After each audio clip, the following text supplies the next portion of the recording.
ಒಬ್ಬೊಬ್ಬರ ಸಾವು ಎಷ್ಟು ಭೀಕರವಾಗಿತ್ತು ಅನ್ನೋದಕ್ಕೆ ನಾವು ಉದಾಹರಣೆ ಕೊಡ್ತಾ ಇದ್ದೀವಿ. ಈಗ ಮನೋಜ್ದು ನೋಡಿದ್ವಿ, ಪ್ರಜ್ವಲ್ ಕತೆ ಬಗ್ಗೆ ಕೂಡ ನಿಮಗೆ ವಿವರಿಸ್ತೀವಿ ನಾವು.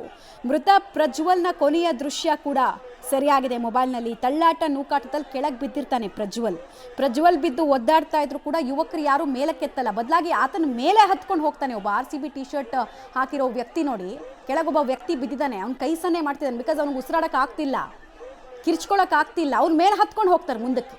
ಎಂಥ ಜನ, ಎಂಥ ವ್ಯವಸ್ಥೆ.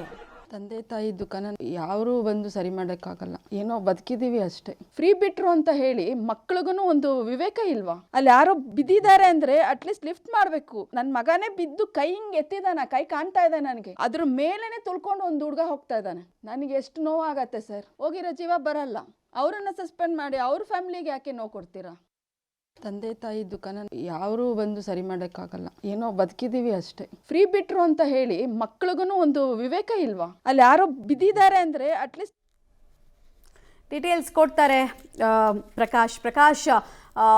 ಮನುಷ್ಯತ್ವ ಅನ್ನೋದು ಎಲ್ಲಿ ಮಾಯ ಆಯಿತು ಅವತ್ತು ಅನ್ನೋದು ಒಂದು ಪ್ರಶ್ನೆ ಬರುತ್ತೆ. ಅಭಿಮಾನ ಇರಬೇಕು ಸರಿ, ಆದರೆ ನಮ್ಮ ಜೊತೆಗೆ ನಮ್ಮಂತೆ ಇನ್ನೊಬ್ಬ ಮನುಷ್ಯ ಸಾಯೋ ಹಂತದಲ್ಲಿದ್ದರೂ ಆತನಿಗೆ ಸಹಾಯಕ್ಕೆ ಯಾರೂ ಬರಲ್ವಲ್ಲ. ಮನುಷ್ಯರಾಗಿ ನಾವೆಲ್ಲ ಸೋತ್ವಿ ಅಂತ ಅನ್ಸುತ್ತೆ ಈ ದೃಶ್ಯ ನೋಡ್ತಾ ಇದ್ರೆ. ಖಂಡಿತವಾಗ್ಲೂ ಮಮತಾ, ಅವತ್ತು ಏನು ತುಂಬಾ ಏನು ಕಾಲು ತುಳಿತ ಆಗ್ತಾ ಇತ್ತು, ಅದರಲ್ಲಿ ಕಣ್ಣಾರೆ ಕಾಣ್ತಾ ಇದ್ರು. ಅಲ್ಲಿ ಉಸಿರಾಟ ಸಮಸ್ಯೆ ಆಗ್ತಾ ಇದೆ, ಅಲ್ಲಿ ತೀವ್ರ ಅಸ್ವಸ್ಥಗೊಂಡು ಬಿದ್ದಿದ್ದಾರೆ. ಅವ್ರಿಗೆ ಅಟ್ಲೀಸ್ಟ್ ಅವ್ರನ್ನ ಸೇಫೆಸ್ಟ್ ಜಾಗಕ್ಕೆ ಬಿಡೋಣ ಅನ್ನುವಂಥದ್ದು ಯಾವುದು ಕೂಡ ಪ್ರಜ್ಞೆ ಅವ್ರಿಗೆ ಇರಲಿಲ್ಲ. ಅವ್ರಿಗಿದ್ದದ್ದು ಒಂದೇ ಗೇಟ್ಗೆ ಎಂಟ್ರಿ ಆಗಬೇಕು, ಒಳ ನುಗ್ಗಬೇಕು ಅನ್ನುವಂಥದ್ದು ಮಾತ್ರ ಇತ್ತು. ಸೊ ಹಾಗಾಗಿ ಅಲ್ಲಿ ಬಿದ್ದು ಅಸ್ವಸ್ಥಗೊಂಡಂಥವ್ರು ಒದ್ದಾಡ್ತಾ ಇದ್ರು ಕೂಡ, ಸಹಾಯಕ್ಕಾಗಿ ಅಂಗಲಾಚ್ತಾ ಇದ್ರು ಕೂಡ ಯಾರು ಕೂಡ ಅವರ ಸಹಾಯಕ್ಕೆ ಬರ್ತಾ ಇರಲಿಲ್ಲ. ಈ ಒಂದು ವಿಡಿಯೋ ಕೂಡ ಒಂದು ರೀತಿಯಲ್ಲಿ ಭಯಾನಕತೆಯ ಭೀಕರತೆಯನ್ನು ಎತ್ತಿ ತೋರಿಸ್ತಾ ಇದೆ. ಅಲ್ಲಿ ತೀವ್ರ ಅಸ್ವಸ್ಥಗೊಂಡಿದ್ದಾರೆ, ಇನ್ನೇನು ಸಾಯುವಂಥ ಸ್ಥಿತಿಗೆ ತಲುಪಿದ್ದಾರೆ. ಕೂಡಲೇ ಆಸ್ಪತ್ರೆಗೆ ದಾಖಲು ಮಾಡಬೇಕು.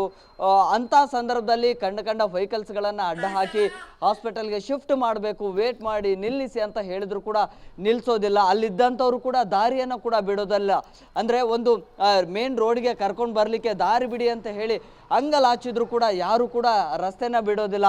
ಅವ್ರನ್ನ ಅಸ್ವಸ್ಥಗೊಂಡಂಥವ್ರನ್ನ ಹಾಗೆ ತಳ್ಕೊಂಡು ಹಾಗೆ ಮುಂದಕ್ಕೆ ಹೋಗ್ತಾ ಇದ್ದಾರೆ ಹೊರತು ಅವರಿಗಾಗಿ ದಾರಿ ಮಾಡಿಕೊಡುವಂಥ ಯಾವ ವ್ಯವಸ್ಥೆಗಳನ್ನು ಕೂಡ ಮಾಡಿಕೊಡ್ತಾ ಇಲ್ಲ. ಒಂದೊಂದು ದೃಶ್ಯಗಳು ಕೂಡ ಇದೀಗ ಸಾಮಾಜಿಕ ಜಾಲತಾಣಗಳಲ್ಲಿ ವೈರಲ್ ಆಗ್ತಾ ಇದೆ. ತೀವ್ರ ಅಸ್ವಸ್ಥಗೊಂಡು ಆ ಕ್ಷಣಕ್ಕೆ ತುರ್ತಾಗಿ ಆಸ್ಪತ್ರೆಗೆ ದಾಖಲು ಮಾಡುವಂತಹ ಸಂದರ್ಭದಲ್ಲಿ ಸರಿಯಾದಂಥ ಚಿಕಿತ್ಸೆ ಸಿಗದೆ ಹೇಗೆ ಒದ್ದಾಡ್ತಾ ಇದ್ದಾರೆ ಅನ್ನುವಂಥದ್ದು. ಜೊತೆಗೆ ಅಲ್ಲಿದ್ದಂಥವರು ನೇರವಾಗಿ ದಾರಿಯನ್ನು ಮಾಡಿಕೊಟ್ರೆ ಈಸಿಯಾಗಿ ಒಂದು ಸುರಕ್ಷಿತ ಸ್ಥಳಕ್ಕೆ ತಲುಪಿಸಬಹುದಾಗಿತ್ತು, ಆಸ್ಪತ್ರೆಗೆ ದಾಖಲು ಮಾಡಬಹುದಾಗಿತ್ತು, ಜೀವಗಳನ್ನು ಉಳಿಸಬಹುದಾಗಿತ್ತು. ಆದರೆ ಮಾನವೀಯತೆಯನ್ನು ಮರೆತು ಒಂದು ರೀತಿಯಲ್ಲಿ ತಮ್ಮ ಹಿತಾಸಕ್ತಿಯನ್ನು ಅಥವಾ ಅಲ್ಲಿ ಹೋಗಿ ರೀಚ್ ಆದರೆ ಸಾಕು, ನಮ್ಮ ಒಂದು ಆಟಗಾರನ ನೋಡಿದರೆ ಸಾಕು ಅನ್ನುವಂಥ ಮನಸ್ಥಿತಿಯಲ್ಲಿ ಮಾನವೀಯತೆಯನ್ನು ಮರೆತರು. ಆ ಕಾರಣಕ್ಕಾಗಿ ಸುಮಾರು ಈ ರೀತಿಯಾಗಿ ದುರಂತ ಅಂತ್ಯವನ್ನು ಕೂಡ ಕಾಣ್ತು. ನಿಜಕ್ಕೂ ಕೂಡ ಒಂದೊಂದು ವಿಡಿಯೋಗಳು ಕೂಡ ಹೃದಯ ವಿದ್ರಾವಕ ಅಂತ ಅನಿಸುತ್ತೆ. ಸುಮಾರು ಈ ಮನೋಜುದು ಕೂಡ, ತುಮಕೂರು ಮೂಲದ ಮನೋಜು ಕೂಡ ಅಲ್ಲಿ ತೀವ್ರ ಅಸ್ವಸ್ಥಗೊಂಡು ಒದ್ದಾಡ್ತಾ ಇರ್ತಾನೆ, ಆದರೆ ಯಾರು ಕೂಡ ಸಹಾಯಕ್ಕೆ ಬರೋದಿಲ್ಲ.